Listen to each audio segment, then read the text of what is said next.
intersection of making art and making money. Welcome to Explore Your Enthusiasm, episode 88, Marketing Burnout. I'm your guide, Swiger, and I want to be totally honest with you. Launching stuff, talking about your product for a sustained period of time is hard. I mean, emotionally hard. Sure, figuring out the technology, wrangling the technology, making sure you don't send 5 emails to one person on the same day, that's hard too. That's hard and stressful and sometimes leads me to tears.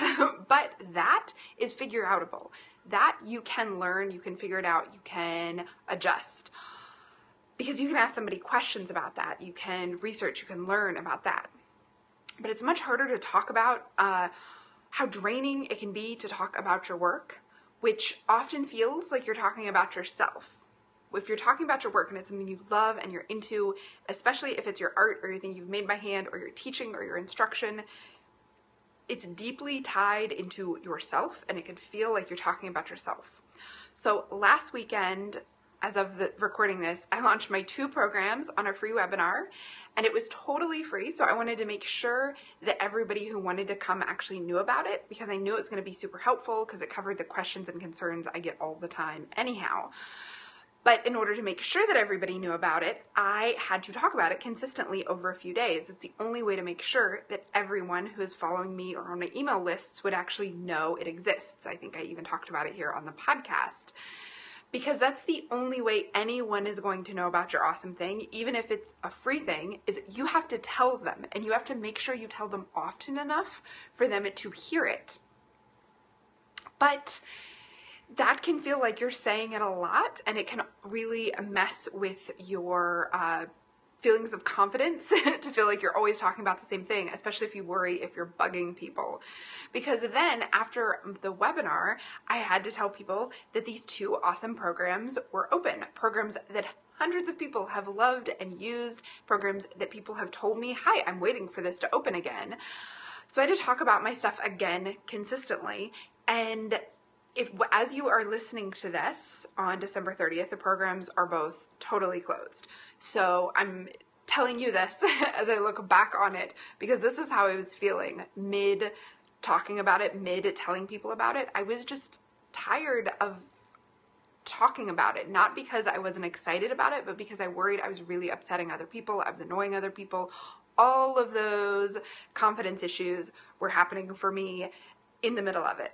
So I wanted to just be honest about this, because I know that often you guys, my listeners, my friends, go through it as well, especially if you have a product that's like always in your shop, like say you always sell this blue yarn or you always sell this knitting pattern, it's always available. To talk about it, after a while, you just get sick of it. Now, a lot of this can be helped by planning ahead and writing a lot of it ahead of time before you actually feel sick of it. But no matter how well you plan, if you share your work consistently, no matter how beautifully and in integrity you're doing it, which we talk about here on the podcast a lot, eventually you're going to feel just tired of it and worried and just like you feel like you don't have anything new to say about it. Like you're just repeating yourself over and over again and again. So I wanted to let you know, first of all, the reason I'm recording this episode about this topic is that it's normal. I asked Periscope about their feelings about this right before I started recording, and so many people chimed in that yes, they feel it too. They feel sick of saying the same thing, of describing the same benefits. They feel like one person said she was sick of seeing her own logo. It's perfectly normal to be sharing your work consistently and to be just like tired of talking about it and ready to talk about something else. So I want to talk today how you can handle this marketing burnout, how you can get over getting sick of talking about your own thing and hopefully avoid it in the first place, because I'd rather you never felt burnt out to begin with. So the first suggestion I have is to do a real launch. Now this might seem counterintuitive that I'm telling you to organize more marketing in order to feel less burnt out about marketing, but here's the truth. Often your burnout comes because you feel like you're doing a lot, but you don't see a lot of results. So in many of the cases when people tell me they're sick of talking about their thing, it's not that they've actually been doing it a lot or an extreme amount. It's that they're feeling like at the level they're doing it, they should be getting more results, and the lack of results makes it harder and harder for them to stay motivated and enthusiastic about sharing it. So then they do less. and then you feel worse because you see even worse results from the little that you're doing. But planning a launch can help you turn this around. For starters, it can give you a focus. It can give you something specific to work towards with a date and a time and an end date and an end time, and you know your marketing is going to be specifically around this chunk of time and this product. Secondly, if you plan a launch ahead of time, you can get it done all ahead of time, which means you're not doing it day in and day out for an extended period of time. This means that your systems are promoting your work, but you don't have to be talking about it all the time. So what I mean by systems is if you've planned a launch ahead of time with several blog posts and emails and social media messages, both about your product and going back to those blog posts that are talking about it, and you pre-write all the material and you pre-schedule it in your blog software, in your newsletter software, and in your social media software like Buffer or Hootsuite, then those messages will be going to the world and you'll be answering people's questions and talking about it in a much more one-on-one way, which is usually super invigorating because those people are interested in talking to you about it, but you won't have to be constantly feeling like you're blasting it to the whole world because you wrote it, you scheduled it, and then your systems are doing it while you're just having conversations about it. So you may think that you don't need to do much with marketing or with launching, but I want you to pause right there and ask yourself if you ever add anything new to your shop or your product line. So lots of the people that I work with don't do things like I do, which is a program that opens every 6 months or every 3 months, but instead they have like knitting patterns that are available all the time, or they have the same yarn bases and a variety of colorways that are available most of the time, or they have bags and they make the same 5 bags and the same 3 fabrics. But if you ever put anything new in your shop ever, you're going to benefit from doing a real launch around that new product. And we're going to get to a minute how you can market old stuff consistently with a kind of the launch method. But I want to clarify what I mean by a real launch. So a real launch is when you plan content on your channels related to what you're selling. Not just, hi, I'm selling this, but related to it, connected to it. Content that will help your reader and potential buyer see how it will fit in their life, or see how they'll take care of it, or see how they'll wear it, or see the benefits that it has for them. And when I say your channels, it can be whatever channel you're currently using. You don't need to start a blog in order to have a launch. I highly suggest you have an email newsletter. And if you've been listening to this podcast or reading my blog for any amount of time, you know that I'm a huge fan of you having an email newsletter so you can send people who are interested information about what you have. But just use whatever channels you have to not only make the announcement that something's new, but to continue to talk about it for a period of time. It can be a week, it can be 2 weeks. That's pretty much the limit of how much you're going to want to be talking about it. But by planning those launches of new products, you're going to see a couple things. First of all, you're going to see an increase in sales of the product. As long as you have more than one person following you in any of the channels you use, you're going to see an increase of your product sales. I have seen this again and again with students who organize their first launch either of a new colorway, of a new pattern, of a new book, and they see more sales of that one thing than they ever had before simply because they organize a launch around it. They plan the day to announce it. They announce it on all their channels on that day, and then they talk about it for another week because not everyone is online on the day that you launch it. Not everyone is watching every single thing you do and say. In fact, they're only getting a super small percentage of it. You know how Facebook tells you if you have a Facebook page, the percentage of people or the number of people who see each post, and you're like, man, that's a tiny amount of the people who are following me? Well, the same is true of Twitter, and now I think Twitter actually gives you those stats. A super small percentage of the people who are following you actually see it, and the same is true of Instagram. Not because Instagram or Twitter aren't showing it to them, simply because they're not online when you posted it. And a huge percentage of people don't open all their emails. So even if you've sent an email about it, not everyone is seeing it, and you can see that in your email stats, what percentage opened and what didn't. So that tells you that if a super small percentage of your total number of followers are seeing a single message, then you need to give more than a single message to let people know that it's available. Now, you don't repeat the same message over and over. Instead, you create useful, interesting, compelling content about your product, about how the product fits in their life, etc. And if you want to know more about how to come up with what to write or how to find time for it all, I talked about this more than a year ago in episode 28, which is called How to Launch Anything. So you can go back and you can listen to that to get ideas for what actually to talk about. But I just want you to keep in mind, if you make a launch about something, you will sell more of them. And because it's all planned out, you won't feel like you're just saying the same message over and over randomly, and who knows if you're bugging people, because it's a plan. I'm a huge fan of a plan. It keeps you on task and moving forward. And if you plan it all out ahead of time, by the time you get sick of it, like in my case, it was like the everything actually opened to the public on Monday, and by Tuesday I was like, oh, I have nothing more to say about this. Luckily, all of my systems, everything was already in place for everybody to not only hear about it and be notified, but also be reminded before it closed, and also hear more about people's like customer testimonials throughout the time that it was open, and get some ideas about how they could best use it for their life. And I was tired of it, but all that stuff was already written and scheduled and good to go. Okay? So now the second thing, so that's the first one, is to do a real launch. Don't back up from doing a real launch just because you think you don't have the kind of products. Oh, that's one thing I wanted to say. I just forgot to write it in my notes. So few makers do launches of their products that simply by doing one, simply by organizing your content and talking about it regularly for a short period of time when your thing is new, you will stand out. So few people do it. So few knitwear designers launch a new pattern. They just say, oh, there's a new pattern with one Instagram post or one blog post.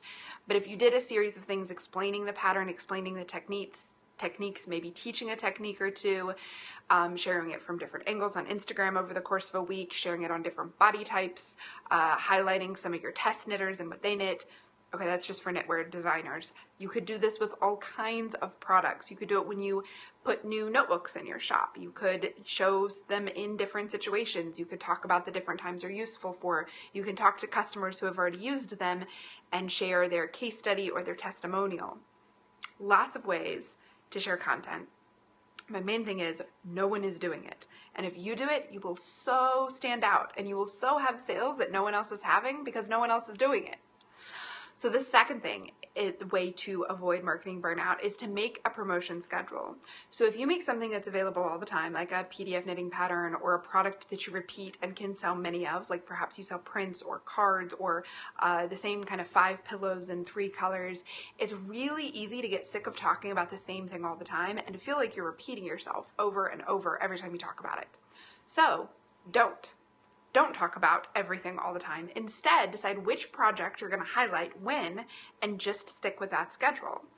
So you can figure out what you're going to do for every product that you highlight, for every product that has its turn in the sun, and you can make a checklist to make sure you do that for each one. And then at the beginning of each promotional period, plan it all out and schedule it.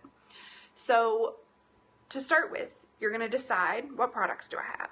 Okay, when am I going to highlight what products? And put it on your calendar. You can make a little calendar, and in fact, people in the class Craft Your Marketing get a template for putting this all together, but it's pretty easy to do on your own. You just need to write down what your products are, what's the time period you're going to talk about them, look at the calendar, see, does this line up with any holidays? Like if you do something in pink, maybe you want to talk about it on Valentine's Day or Breast Cancer Awareness Month. Or if you have things that are red and green, you want to talk about them around Christmas. If you have things that are celebratory, maybe New Year's, maybe Chinese New Year. See if they can line up with some holidays, even like funny holidays like National Donut Day or Puppy Dog Appreciation Day.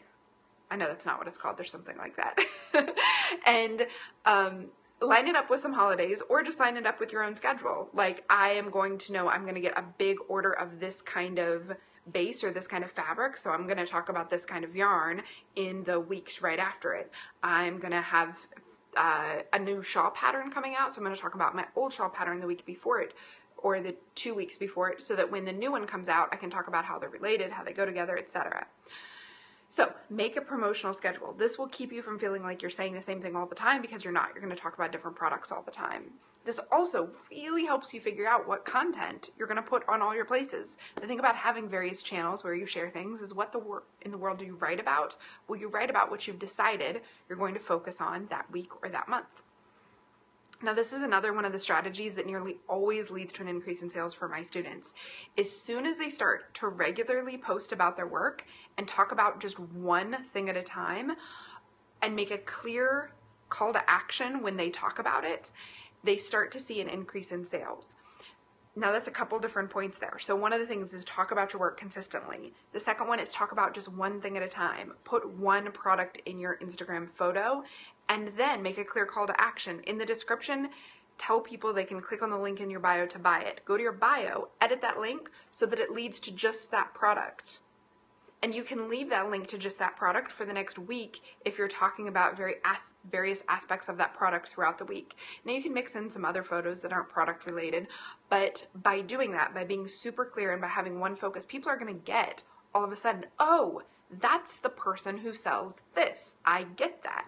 Now, people who aren't interested in hearing about that are going to not follow you. That's perfect, because that means everybody who is following you is interested in hearing more about it. So by being really intentional about what you're sharing and having a schedule for when you share what, you will both avoid marketing burnout, and you're going to find that the people who follow you in various places are much bigger percentage are interested in what you're doing. Now, my third point for avoiding marketing burnout is to have some go-tos. So it's important. Let's try that again. It's important for your marketing message to focus on the benefits of your work and not just the features. It's important to translate everything you care about into what your customers care about and to use their language. And if you need help with this, my book, Market Yourself, can walk you through all of this. You can find a signed copy at taraswiger.com/book. But if you need to do that, then you need to do the work of not only figuring it out, but actually practice saying it and practice writing it and get clear, not just on like, oh, well, it's long lasting or durable, but what are the words you're going to use to describe that? What are the words your customers use to describe that? And then make those top of mind for you, whether it's that you create a note on your phone, whether it's you put a sticky note so that you see them regularly, whether it's that you practice saying them regularly, so that when someone asks you what you make, whether in person or online, or when you start to write a post about something, you know how you're going to describe it. You don't have to start from scratch over and over. And this takes time. If you are just starting to sell your product, you are not going to yet know these words and phrases you want to use. But after you've talked to some customers, after you've made some sales and you've gotten some feedback, see what they say about it and use those phrases. And don't just spot those phrases once, like when you do the worksheet in my book, but then keep those phrases nearby you so that you can easily refer to them and you can easily use them. That is really going to help you feel like you do not have to come up with new stuff all the time. And that's what leads to burnout, is feeling like you're always trying to generate new stuff. Instead, keep those handy phrases with you. Now, will you feel like you're repeating yourself? Yes. But remember, not everyone is seeing everything, and repetition is actually super good for building a brand. It lets people know this is really what you're about. Now, you don't want to repeat weak phrases like, my stuff is good, right? You don't want to repeat, my stuff is pretty, my stuff is whatever, something really, really weak. You want to be repeating the stuff that's strongest and that most leads people to buy. And the best way you can get that is from your customers themselves, from the people who are most into what you make. Get their words and then repeat their words. Like, you hear this all the time. If you listen to any kind of podcast, the person will introduce themselves, or their intro will say something super specific about them that other people have said they like. Or it'll say, she's been called the blah, blah, blah. And that blah, blah, blah, it's repeated all the time, right? In the podcast, my podcast, you hear in the beginning that Explore Your Enthusiasm is about the intersection of making art and making money. Now, I'm not sure I'm going to stick with that. I made that up 2 years ago when I started the podcast. But that you could probably say to a stranger on the street. If you've listened to more than 5 episodes, you'd be like, oh, Explore Your Enthusiasm, it's about this. Because repetition has been good at building the brand and connecting the brand or the podcast with the descriptive words. So you want to find those descriptive words your customers use and then use them as your go-tos. Be the thing that you say regularly, because repetition is not bad. It's actually great for people associating you with the thing. So I also want to give you the last point on avoiding marketing burnout, and it's actually recognize burnout when it happens and give yourself permission to step back. Now, I want to be super clear that there's a difference between not being comfortable sharing your work and feeling burned out from actually doing a lot of talking about it. So if you're feeling reticent to post again about your work, I want you to dig deep. Is it that you're always uncomfortable and you always feel reticent to talk about it? Or is it that you're at the end of a big promotional time and you don't feel like you have anything left to say about it? If it's the latter, that's okay, that's normal, and you're allowed to take time off and step back and stop talking about it for a time. Your business is not going to fall apart. If you have had a big promotional push and you want to step back from it, everything's going to be fine. In fact, I heartily suggest when you make your promotional calendar, if you pick a different thing to talk about every month or every 2 weeks, take a week off in between where you don't post any promotional messages. That is, if you will have to see how your shop works out, how the sales work out, if you only make sales when you're talking about it. But I promise you that taking a step back, even if what you do is you schedule messages and then you stop thinking about it for a while, it is going to be okay. Nothing bad is going to happen when you take a step back. And if you need more permission to step back, you can listen to episode 33 of the podcast. It's called Permission to Take Time Off, and it's from last December. Episode 33 gives you permission to take time off, and it reminds you of all the things that are not going to go wrong because you take time off in your business.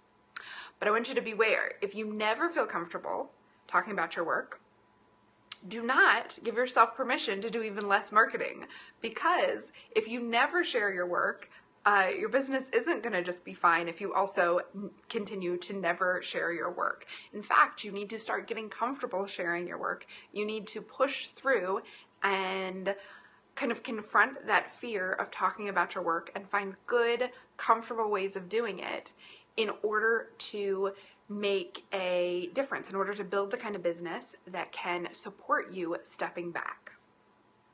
So I hope that these 4 things about avoiding burnout and then also dealing with them help you start to share your work with a lot of confidence and feel awesome doing it.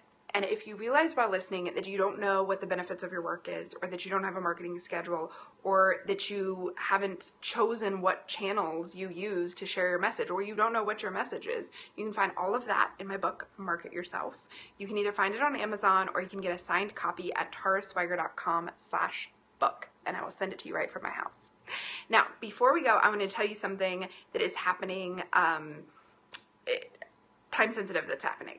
So I'm going to be teaching in San Diego, California from January 9th through 11th.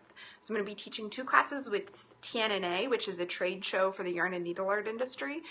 And if you're going to be there, make sure you come by a class or you stop by my classroom and you say hello. Tell me you're a listener. Last time I was at TNNA in June, I met so many listeners. It was thrilling. You guys made me feel like a rock star. So if you're not in the industry, if you're not in the needle arts industry, but you're in San Diego, we can still hang out because I'm teaching a class with the San Diego chapter of Academy of Handmade. The class is Craft Your Customer Path, which is one of my most popular classes that walks you through the stages that a customer has to go through before they feel confident buying, and we actually work on your path and what your customers do, and we find the area your path needs work in that class. It's going to be the evening of January the 11th, but you have to register ahead of time, and the sooner you register, the better. So for that, you can go to taraswiger.com/SD, just the letters SD for San Diego, and that will lead you right to the Academy of Handmade registration page. Make sure if you're interested in coming, you sign up there so that we know you're coming, so we get a big enough space.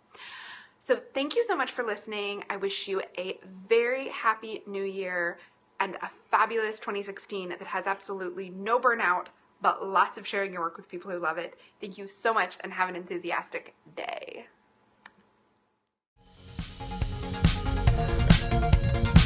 Thanks so much for listening to Explore Your Enthusiasm.